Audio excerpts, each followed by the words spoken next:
Happy New Year. Happy New Year. Can I get a few, I'm afraid, traditionally injury latists? How's Zinchenko? Well, he's progressing well. We have another training session tomorrow, and I will evaluate whether he is available or not to play and start the game. And the rest, there is no actual any news. So, Thomas Partey, obviously not yet ready for you, hasn't gone to AFCON. Can you just tell me about the negotiations involved in that? It was about common sense, obviously. He had a long-term injury. He's been trying to push his rehab. He really wanted to be with his national team, but obviously is still far from training with the team, and it didn't make a lot of sense to be involved. And there's been talk, inevitably, after you lose 2 games, about you being a bit light in defence, fullbacks. The situation with Jurian, how does that come into your thinking when you're thinking about, defenders coming in? Well, unfortunately, that's a very long-term injury. He's doing really well, but he's still very far from being fit to train with the team. That's something that has to compete with the team, so we don't expect him any time soon. So it's what we have, is the situation that we have now as well, when Tommy having to leave, and we have to cope with that.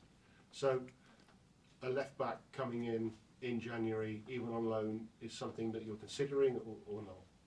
We are open for the transfer market, but again, the emphasis is on making the most out of the players that we have, and we will work together with the club to understand whether there is any possibilities and we have any good options, and first of all, focus on the players that we have.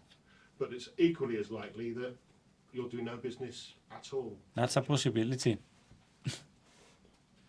Can I ask you about Bukayo and the report this week that the club have been in touch with the PGMOL about some of the tackles and fouls on him? I mean, I imagine that the club and the referees are in constant contact about all kinds of issues. Is that just part of that, or is it a specific? That's daily communication or weekly communication that we have about certain topics, but nothing specific about that one. Is there a trend now for referees to maybe ignore some of the early tackles in a game, and is that a worry? I think the referees know, and they know the tactics of the opponent, and they know that some players are more targeted, and as well the way they play. Obviously, they invite more tackles, but I think they are well aware of that. So it's not a specific request to the referees to go easy, or get players to go easy on any player. Are you surprised by the commentary that it's provoked? I think that's been going on for 2 years, no? That obviously we have wingers that they provoke a lot of fouls and a lot of attention, and that's something normal. Liverpool in the FA Cup. Yeah. You've won the FA Cup as a manager. You have a real feeling for winning it. You want to win it again? A real feeling. It's a great. It was a great experience to win the first title the way we did it, and there is a big history between this competition and our club, and we have a big opportunity to start again and make a beautiful journey. We spoke about the potential shortages in your squad for various reasons, but obviously Salah won't be around for Liverpool because of AFCON. How much of a miss do you think he will be in the FA Cup and in the coming? Yeah, both teams, we are missing very important players, and we knew that. We have to adapt to that and still perform and win matches. Can I ask you, I've got you here, a bit off topic, but it's very important. You'll be wearing white at home on Sunday, part of the No More Red campaign, the anti-knife crime campaign. How important is it to keep that campaign at the forefront? I think it's a great initiative from the club. I think giving support and creating a safer environment with the power and the capacity that we have to help people to transform certain areas of London as well. I think it's a campaign that started 3 years ago and has helped a lot of people already and brought a lot of attention. So we can make the streets safer around our city, especially with people that we have kids. We will sleep better. Brilliant. Thank you, Mikel. Thank you. Ian. Hi, Mikel. How are you? Good, thank you. Is this the ideal tie for you, or is this not the ideal tie for you? A team like Liverpool, third round the FA Cup after the 2 results you've just had. It's the draw. We played two weeks ago, and it was an incredible match, and I'm sure it will be a really good match again. What I'm trying to get at there is it a match whereby you'd rather have this level of opposition where your team have to bring their A game, or would you rather have a level of opposition maybe not as high as Liverpool, whereby maybe they wouldn't have needed to win it? We don't have a choice. If you ask both teams, probably in the draw we were expecting something different, but we have this incredible clash in the first round, and we have to go for it. Reflecting back on the defeats to West Ham and Fulham, do you now know what went wrong? Yes, I do, yeah. What went wrong? We weren't at the level, we weren't good enough. I don't think we deserved to lose the match, but we didn't do enough to win it. Are you worried that's going to continue into 2024? Hopefully not, because it was a one-off. I haven't seen the team do what we did in certain periods of the matches, so hopefully not. Has it affected confidence and belief in any way? Affects momentum that we had till Christmas Day. We are top of the league. 6 days later, you are fourth. So you can be very tempted to look at things with a microscope or take the telescope and look a little bit further and have things with a little bit more perspective. And my job, big time, is to look with the telescope and have perspective and analyze things in the broader way and not get affected about one performance. Not results, one performance. Looking at the perspective, I mean, you love this competition. The FA Cup is special around the world. It's a great competition, as I said before, very attached to the club, and where the club has won it more times. So yeah, we expect a great game and a good run. One last one from me. You'll have VAR in the game. We saw VAR used to send off Dominic Calvert-Lewin against Palace. Yet there are a lot of games this weekend where there is no VAR. No. Unless ties played on a Premier League ground, then there's no VAR. Shouldn't the FA Cup, being the competition it is, have the same rules for everybody? I.e., you either all have it or none of you have it. Ideally, yes, I would support that idea 100%. Yeah. Thank you. Mikel, a lot was made of the Anfield atmosphere before the league game. Do you think the Emirates can ever replicate that? It can ever be the same sort of place that can intimidate opponents? It will be our own one, you know, and we are really happy with the atmosphere that we have created at the Emirates, and it's been incredibly supportive. Can we tweak it and sometimes make it even more hostile? I think we can, and that's the next step, in my opinion. And we have to be so grateful for what we are achieving and creating in our home ground. And I think Sunday is going to be a big one again. How do you take that next step? How do you make it more hostile? I think the team has to give more. I think the team has to transmit that bite, that aggression, and that intimidation and dominance to the opponent. And I think certain games this season and Champions League games are going to create that next step. That's my feeling. You obviously won this trophy in 2020. How important do you think that win was on the journey that you've taken here in the last 4 years? Yeah, winning always gives you more credit. It attaches you emotionally to people, because winning at the end, it creates a very special feeling, and those moments are always really important when you want to evolve relationship and when you have certain attachment to the team and the players, and I think that helps. That win was a big deal for you, though, as a manager. Obviously, your first trophy. Do you think there was a chance that you might have lost your job in the difficult months that followed if you'd not had that trophy to sort of fall back on? Bing, I don't know. Maybe yes, maybe no.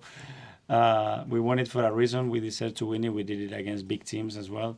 Only that one after the Community Shield as well. So, yeah, we are here for a reason. I only ask because I don't know if you ever reflect on that as being a really pivotal moment for you, just as a manager. Well, I think it helps, as I said, but I don't know. After a month gone by, look now, you lose 2 matches and what is happening now? And 6 days ago, we were top of the league, which means that we're the best team, more consistent team in the league, in the Premier League. Yeah, put things in perspective. Thanks, James. Simon? Mikel, you're obviously supposed to have this mid-season break after Sunday's game. Yeah.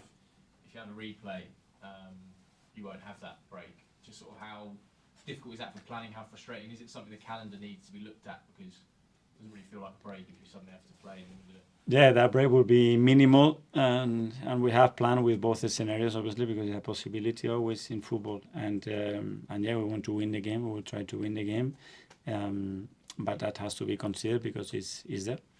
Replays in the FA Cup, sort of third, fourth round, something that needs to be looked at next season, particularly when you've got expanded Champions League games. Is it something that might have to come out of the calendar? I think so, but we will see what happens because with the new format of Champions League as well, there will be going to be more games, so I don't know where we're going to fit them. Just ask you as well about the goalkeeper. Obviously, in the Carabao Cup, you played Aaron for the game. Is he going to play on Sunday? We will see on Sunday. I cannot give you the lineup right now. And lastly, on Partey, are we for him talking about there's still weeks to go or months to go in terms of come back? Hopefully it's weeks. When he's going to determine and how many weeks, it would a little bit depend on how the next step training with the team will take him, but he's progressing well. Thank you, Kaya. Hi. Another one of your injured players, Fabio Vieira, I just want to ask how he's getting on in terms of his recovery. He's doing well again, but again, it was a surgery that required two different things to get resolved, and the first signs are good. Obviously, it's still a bit far from what we want him, but he needs to keep working, and hopefully in the next few weeks we can have him. And him being out might open up another chance for some other midfielders like Emile Smith Rowe. Mm. In the summer, there were some links to him leaving, particularly in that last week of the window. I just wondered, how close was that? Was that ever a thing? And did you ever have a conversation with him saying that he needs to stay? It was never part of our plans, no. And going forward, I know you've wanted to give him more minutes this season. Unfortunately, injuries have got in the way, and just as you were starting to build up, he got that injury before.